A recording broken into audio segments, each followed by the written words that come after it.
Hey there, welcome back to MetFlex and Chill. This is your host, Rachel Gregory, and I have a solo episode for you today. So we're going to be diving into a topic that is near and dear to my heart. You've probably heard me talk about this before on the podcast a few times intermittently, or on social media, or if you're in my membership group, the Flex Fam, we talk about this all the time.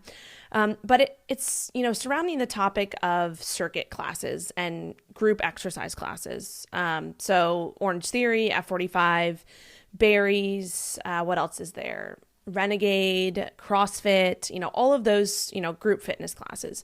And it's really, this is actually stemming from a specific question that I got from a previous Q&A. So someone said, I've been doing Orange Theory Fitness for 3 years now, and I'm not getting definition. When they say definition, meaning, getting that toned look that we all want. I hate that word, but I always use it because everybody knows what it means. So I want to dive into really in this episode, just kind of understanding why it's important to put in the work and you have to put in the work, right? You have to train hard. You have to make sure you're recovering. You have to pay attention to your nutrition. You have to pay attention to your stress management, all of these things. But there are a lot of people out there, and I did this for many years when I was doing a lot of CrossFit, that are training really hard. Like they're putting a lot of work in the gym, but they're not getting the results that they feel like they should be getting. Like they're doing a lot of work, but they're not really getting as much of a reward as they should. So for example, this person said, I've been doing Orange Theory Fitness for 3 years and I'm not getting the body composition that I feel like I should be getting after putting in so much work, right? And there's a reason for this. There's a reason why you're not getting the results you want. And when I say this, I mean, you can absolutely get results with circuit style training, but it's, there's going to be a point where you hit some diminishing returns, and where you can't continue to progress unless you make some adjustments. And so that's what I want to dive into today and kind of explain really why this happens, why, what the different training categories are, which I'll dive into. There's 3 main training categories, and you have to make sure that you are training really within these different, the 3 different ones, but prioritizing one if your main goal is to change your body composition, look defined, lean, toned, whatever you want to call it. So that's what we're going to dive into today. And that was a pretty long intro. So I do want to just give a shout out to my membership group, my group coaching membership, the Flex Fam. If you're not familiar with the Flex Fam, you can go to theflexfam.com to learn all about it. It is for women only. Sorry, guys. But we will be opening up for enrollment in the near future. I'm not exactly sure what the date is, but if you want to learn more about it, definitely check that out. Go to theflexfam.com. Don't go to flexfam.com. That's not my website. It's theflexfam.com. It's my group coaching membership, and it is amazing. And there's so many things that we do in it. I don't want to ramble on about it right now, but definitely check out the website. It lists out, what it involves, the nutrition, the training, the Zoom calls, all of that jazz. So definitely check it out. If you're interested, I will add a link in the description, theflexfam.com. not flexfam.com. And yeah, let's get into this episode with me, Rachel Gregory. Usually I say, let's get into this episode with the guest that I have on, but today is not a guest episode. So it's me. You're stuck with me. Let's do it.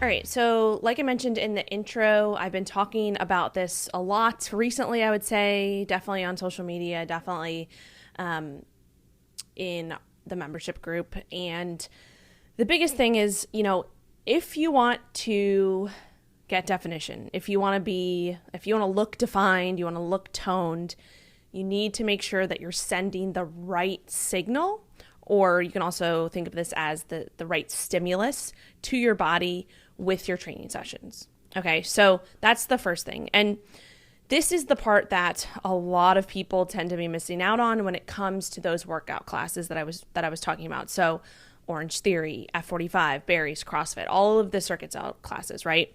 And like I said, I was guilty of this for many, many years, back when I did a lot of CrossFit training and I wasn't getting the body composition results that I thought I should have been getting, based off of the amount of work that I was doing, the amount of training that I was doing, the amount of days per week I was training, all of that. So if you're only doing these types of classes that have a lot of circuit style training, like I mentioned, and maybe involve, cardio in combination with short rest periods and things like that, it might not be the best option if your primary goal is to build muscle.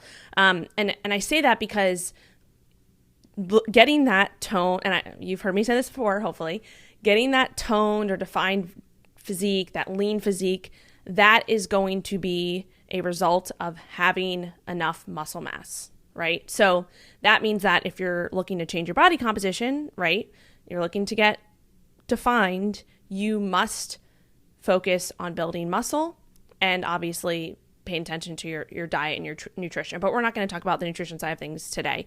We're going to talk about the training side of things. So if your goal is to change your body composition in a way that's favorable for looking lean, defined, toned, whatever, you should have the primary goal of building muscle. Like that should be your primary goal, right? So just going to a workout class or just going to the gym and working hard, sweating a lot, it doesn't always mean that you're going to be sending the right signal to achieve the goals that you're after, right? To achieve that muscle growth, which will lead to that toned physique, right? So there's different signals or stimuli, as people call them, that you send to your body when it comes to training. And we can, generally divide them into three main categories, which is what I'm going to go over today, mainly in this episode, so that you can understand them and why, they're important to pay attention to. Because if you can't understand them, if you don't know why you're doing what you're doing, then you're kind of just going in blind. And you don't need to know like the specific, really sciencey stuff. That's not what I'm saying, and that's not what I'm going to explain today. But you should have an understanding of it, right? You should have an understanding of, how you can best achieve your goal, right? How you can work to optimize what you're doing so that you can get to your goal as efficiently and effectively as possible. So before explaining anything, I'm going to take a sip of water. So, sorry. Before explaining these categories, it's important to understand that they can and they do overlap because, they're essentially on a continuum or a spectrum, you can think of it. And I really, I talk about this a lot with anything that involves training and nutrition. There are no black and whites, right? There's no, yes, I guess there are a few black and whites and yes and no's, but typically when it comes to training and nutrition, things are on a spectrum, right? So whenever I'm describing something like this, I like to use a light switch analogy as an example. And you've probably heard me use this before in other aspects, but think of a light switch, right? That's either on or off compared to a dimmer switch. So when we're talking about subjects like this that are on a continuum, that's our dimmer switch. It's not on or off or one or the other. It's a dimmer switch that can go up and down with multiple brightness points, I guess you could say. And so when it comes to nutrition and exercise, like I just mentioned, a lot of things are on a continuum. They have gray areas, right? Nothing is black or white, like I just mentioned. There are no on or off switches. And it's really understanding that, right? Because it's not yes or no. It's not on or off. It's not black or white. I'm using a lot of color and light analogies here, but hopefully this helps make sense, right? So, there's going to be times where things overlap, and that's normal. But understanding the different categories, like we're going to talk about today, and how they are on a continuum, and the ones that you want to spend more, the area of that continuum that you should spend more time in based off of your specific goal is important to understand, right? So each category refers to the primary goal or adaptation that comes along with training in that area of the continuum or of the spectrum. So the first category that we're going to go over is the strength or the neurological category. They are not exactly the same thing, but we're just going to kind of group them into one category, and I'll explain that in a second. So in this part of the training continuum, the focus is primarily on creating adaptations of your nervous system. That's where that neurological side of things comes in, right? you're creating a stimulus that will improve your ability to contract more muscle fibers or improve your neurological efficiency. So with the primary goal of strength or neurological work, it's going to be to continue to get better at the skill of lifting weights, right? So within a strength specific phase, or in a strength, like if you're based more on that side of the continuum, the goal with that is to continue to get better at the skill of lifting weights. So strength is a skill. Training in lower rep ranges, for example, with heavier loads is going to lead to more neurological adaptations and allow you to further enhance that skill of lifting weights, which in turn will lead you to get stronger, right? So our nervous system, and you can think about it this way, our nervous system, it wants to do things very efficiently. It doesn't want to waste energy, just like our bodies are very smart. It wants to be as efficient as possible, right? And our nervous system is obviously part of that. So the more we perform a specific task, say, the more we squat, the more we deadlift, the more we bench press, right? Those specific movements within our exercise programs, the more efficient our nervous system becomes at performing that specific task, right? That just makes sense. The more you do something, the better you're going to get at it, the better, skills you're going to build within that. And this is going to lead to what we call positive neurological adaptations. So the more efficient your nervous system is, and the more accustomed you are to lifting heavier loads, the more muscle fibers you can actually recruit to maximize your, overall muscle building potential. And that's going to allow you to have a greater ability to continue to change your body composition, right? Because like I said, if you're looking to change your body composition, your main goal should be to build muscle, right? From a training perspective. So, even if you don't necessarily care about getting stronger, because, we're talking about the strength category, even if you don't care about getting stronger and you just want to, have big muscles, or I don't know, even if your main goal is endurance training, it's still important to train at least a little bit in this category or in this phase of strength, right? So if you have goals of gaining more muscle, which again is where that tone or defined look comes from, improving your strength and neurological efficiency is important because it will carry over to more productive hypertrophy training. Hypertrophy training, it just means, training specifically to increase muscle size. So if you hear me ever say hypertrophy training, it just means training specifically to build muscle. So spending some time in a strength phase or incorporating lower rep ranges in your training is going to be important because that will carry over to allow you to have more productive hypertrophy sessions in the future, or hypertrophy specific sessions in the future. So typically strength or neurological phases will focus on, like I mentioned before, heavy loads and lower rep schemes. So around the, I would say 3 to 6 rep range, that's like typically where most of the work is done in a strength phase. Obviously you can go as low as 1 rep maxes, things like that.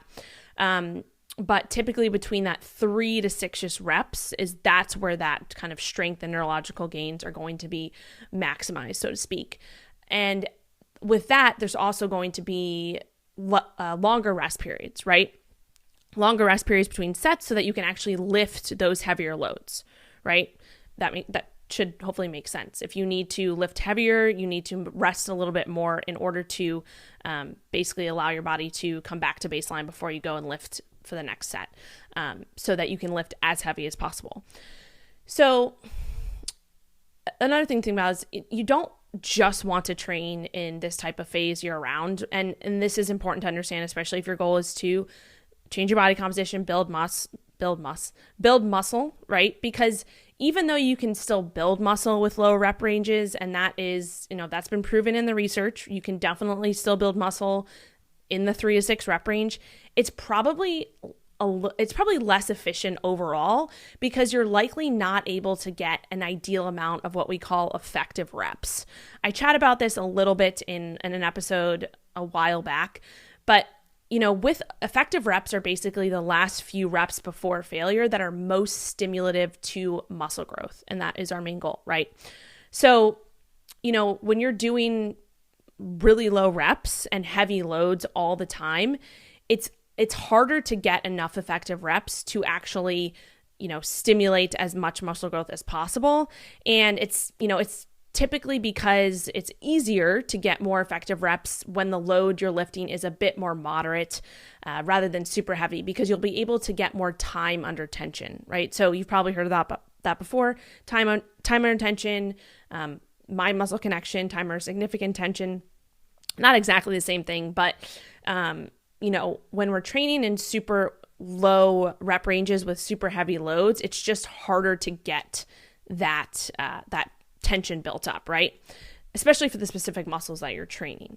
So it's important to kind of understand, like I said, you can definitely build muscle in the lower rep range and with heavier loads, but it's not going to be the most efficient way to do it. So hopefully that makes sense in terms of the neurological and strength category.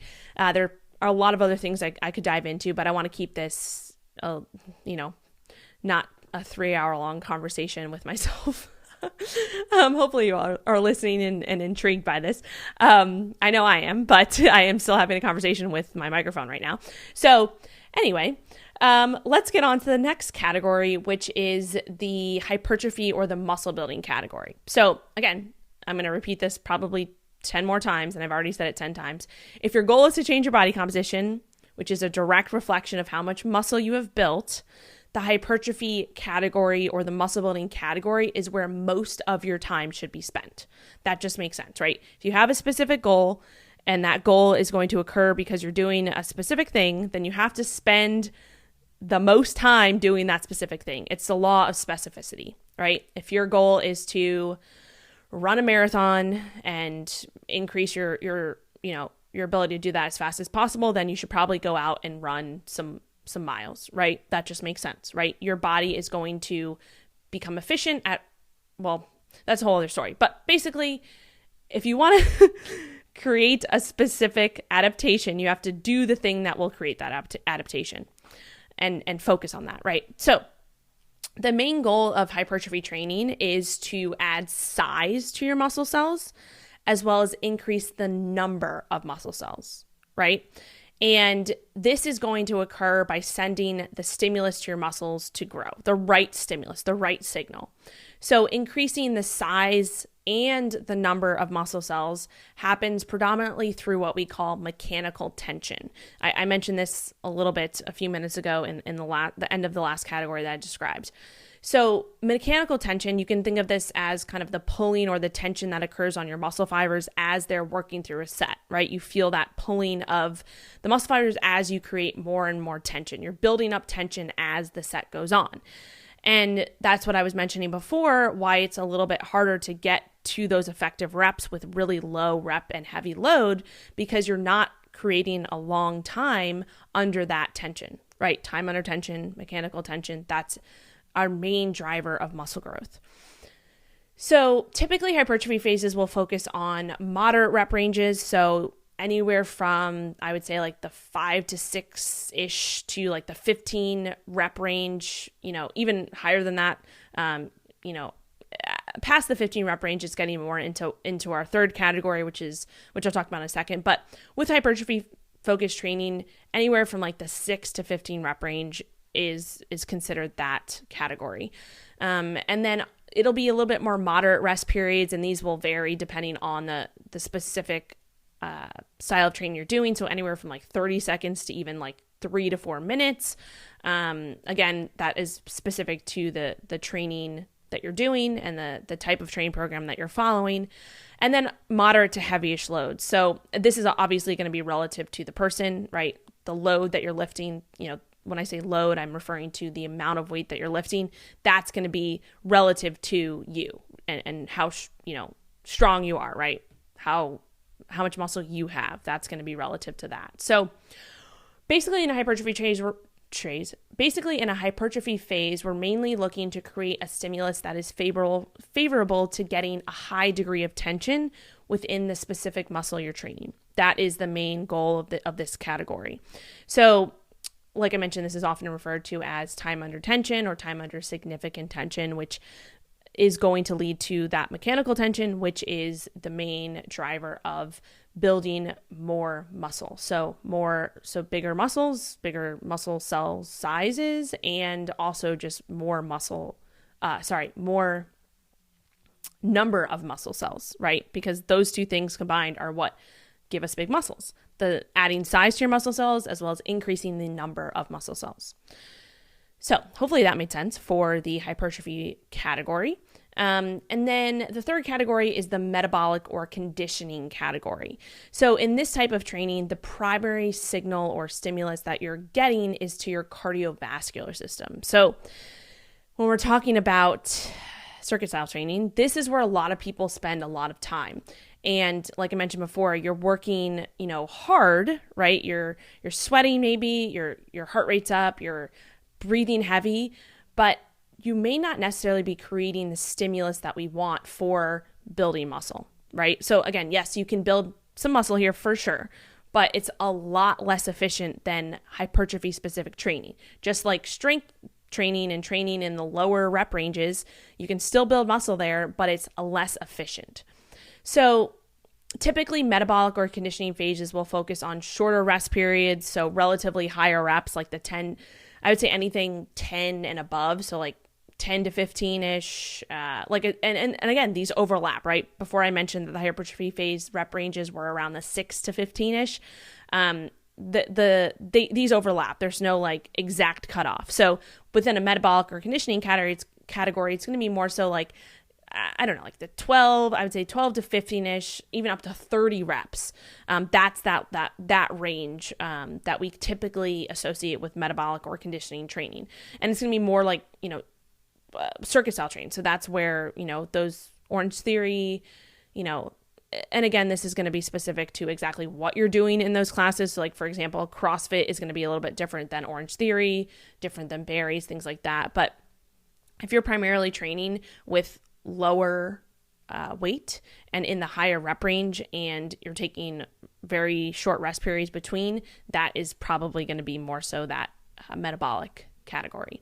So incorporating metabolic or conditioning work or even dedicating specific phases to this is definitely important, and mainly because it's important to improve your overall cardio and conditioning. That will in turn carry over to more productive hypertrophy training and even strength training in the future, right? Just like incorporating lower rep work in your strength training phase is going to lead to more hypertrophy gains in the future because you'll become more efficient at the skill of lifting weights. You'll become better at that, so you'll be able to lift more weights for more reps in the future. Same with metabolic training or conditioning training. You want to make sure that your cardiovascular system is up to par to be able to handle those moderate weights and those maybe higher rep ranges relative to the hypertrophy category, right? The thing to realize is way too many people are overdoing this third category. They're overdoing this type of training and they're not getting the result they're after. And it's mainly because they're not sending the right signal to their body, to their muscles that says, hey, adapt and grow, right? So, and another thing here is also they're not recovering properly, right? They're doing a lot of conditioning work, a lot of metabolic training, and they're not allowing their body to recover. And then obviously recovery, there's a lot of nutrition and sleep and stress management that goes into that too. But from a training perspective, that's what we're talking about today. So if you're always doing this type of training, if you're always doing circuit training, short rest periods, that more metabolic category that I'm talking about, it's going to be harder to create significant mechanical tension to the target muscle fibers, as well as get enough effective reps and sets that are close to failure. Again, this goes back to exactly what I was talking about with the strength phase. So a big mistake that people make is thinking that feeling of, burning or the pump that you get after your workout, or, that feeling that your muscles are burning, really. The mistake that a lot of people make, and I did this for a long time, is thinking that is what's primarily driving muscle growth. And that's not true. Just because your muscles are burning or you're feeling like they're kind of pumped up, it doesn't mean that you're training close to actual muscular failure, right? They aren't the same. Training close to muscular failure is going to be a result of creating enough mechanical tension, which will allow you to create enough effective reps. But that burn that you're feeling, that pump that you're feeling, that doesn't necessarily mean that you're training close to muscular failure. And when I say close to muscular failure, I mean within a few reps from failure. That's where the most muscle growth occurs, right? I talked about this before in previous podcasts, but you don't want to make the mistake that, that burn or the pump is muscular failure, right? That's the mistake that a lot of people are making. They're associating this burn, this pump, that feeling with muscle growth when it's not the same thing. So, and again, not saying that that's not going to lead to some muscle growth, but it's not going to be the most efficient way to get those, effective reps in. So to sum this all up, and I'll probably in the future go into, more detail on with, these specific subjects in themselves, you have to realize that not all training programs will be divided up into specific categories like this, right? So just like I said, with the light switch, there's going to be, it's going to be more on a spectrum, and there'll be, people program differently, right? I program in my own way, people program in the ways that they are familiar with, and some will intertwine, right? So some phases of programs will be specific to strength, some will be specific to hypertrophy, some will be a combination of both. It really just depends kind of the method that you're using to program. So again, these are just general categories to give you a better understanding of how this all works so that you can kind of understand the different signal that you're sending to your body within these three different categories, right? Because they're different. So again, for example, I'll just give you a quick example. Like in my group coaching membership, shout out to the Flex fam, I program different phases each month for all of this in mind. So sometimes we have specific strength phases, sometimes we have specific hypertrophy phases, sometimes we have a combination of all three, strength, hypertrophy, and metabolic. Sometimes there's a combination of hypertrophy and metabolic. There's so many different ways to go about it, but there's also a lot of thought that goes into program design. And, I've spent years studying this. And so when I create a training program, every single set, every single rep, every single rest period, it has a specific place for a specific reason. And within that, with most of the ladies in our membership and with myself, our goal is to change our body composition, but also get stronger, but also increase our cardiovascular system, our overall health, right? That's important. To feel confident, strong, badass, like that is all what the Flex Fam is about. So that takes, creating training programs that are not only working in these different categories, but also that are fun too, right? So it has to be fun. And so there is a difference between optimal and I guess you could say more practical or more enjoyable. And it's really finding that balance where you can optimize things as best as possible. But at the same time, sometimes optimal is not always going to be what's best for the kind of longevity of it, right? So when you're training, you want to have fun. You want it to be exciting. And that's really how I program for my one-on-one clients and for the members of the Flex Fam is I try to take all of these things that are in my head, because I love to nerd out on this stuff, and put it into, a program each month that builds upon each other, right? These phases build upon each other each month, but they also incorporate different, stimuli within these different months, but they also incorporate things that are fun, right? So that you can, work hard and work smart, but also have fun while you're doing it. And so understanding these different categories, if you don't understand these different categories, you don't understand the different stimuli that you're sending your body, then you're kind of just doing work and not getting as much of a reward from it that you could. And that's why you have to just be careful with different programs that you follow, or even these different circuit style classes that you're going to, because you might be doing a lot of work again and working hard, but not sending the right signal that says, hey, build this muscle so that I can create this lean tone physique that I want, this, the definition that I want. And again, this does come back to nutrition as well, but from a training perspective, you have to make sure you're sending the right signal. So hopefully that helped to kind of divide up the categories so you have a bit more of an understanding of that and more of an understanding of why, circuit style classes, they're not bad. Like nothing's bad, right? If that's what gets you to go to the gym a few times a week and train, and this is why I really enjoyed CrossFit and I still do it. I don't do it anymore, but I do, enjoy sometimes going to these group classes because it's an atmosphere, right? It's a family atmosphere. There's competition. It's great. But if you're doing that and you've been doing this for years and you're not getting to the result you want, then there's probably something that can be optimized a little bit more there. And that might mean maybe you do the circuit, maybe you go to CrossFit 2 days a week and then you follow a more specific hypertrophy training program 2 other days a week. Or maybe you do, I don't know, Barry's 1 time a week where you're getting a good kind of, because Barry's is like treadmill and weights, but it's more like, I would call it weights with, or cardio with weights. So you're using, where it's a lot of metabolic training, basically. So maybe you do that once a week and maybe you count that as your cardio session. So this is something that I actually did last month. Is I wanted to try out ClassPass. It was like some deal. ClassPass is where you can go to different places, and I wanted to try it out just for fun, but I wanted to use it as like my cardio or conditioning day. I didn't use it as my lifting day of the week. So even though, like, for example, I went to Barry's for 2 weeks straight, I went to Barry's once a week for 2 weeks. And I counted that as my conditioning or cardio day because there was running on the treadmill, which I hadn't done in a while. And I wanted to just kind of see how that went. And there was still a weights portion of it, but I made sure that I chose weights that were light weights and that it was more of that. I was getting more of the conditioning from it, the cardio aspect of it, and not focused on like, am I getting enough effective reps? Am I training close to failure? Like that was not my focus because I was using it as a conditioning day. And that's something that you can think about. Like maybe you train 3 days a week and follow a specific program like the ones that we follow in the Flex fam. And then maybe, for your conditioning day or for the day that you want to be a little bit more social in a class atmosphere or whatever it is, maybe you go to CrossFit once or twice a week, maybe you go to Barry's once or twice a week, and you use that as kind of that outlet.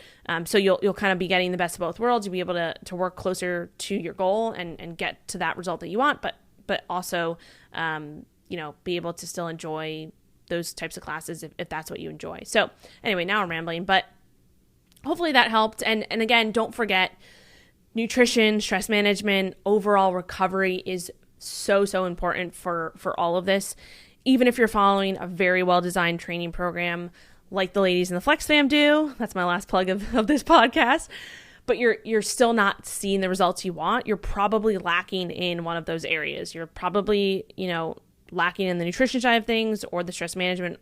And, most often it's the recovery side of things. Recovery and nutrition are going to be the two keys that will allow you to recover from the hard training that you're doing. If you don't have your nutrition on point, if you don't have recovery practices in place, again, you're just going to be doing a lot of work and not getting the reward from it, as much of a reward from it. So anyway, hopefully that helped. Let me know if, you can always reach out to me on social media or go to my website, metflexlife.com/contact, and send me a message there if you have any follow-up questions. I'd love to answer them. And again, if you're interested in my group coaching, which is the membership, the Flex fam, we will be opening up enrollment in the near future. Again, I don't know exactly what the date's going to be, but I will keep you posted on that.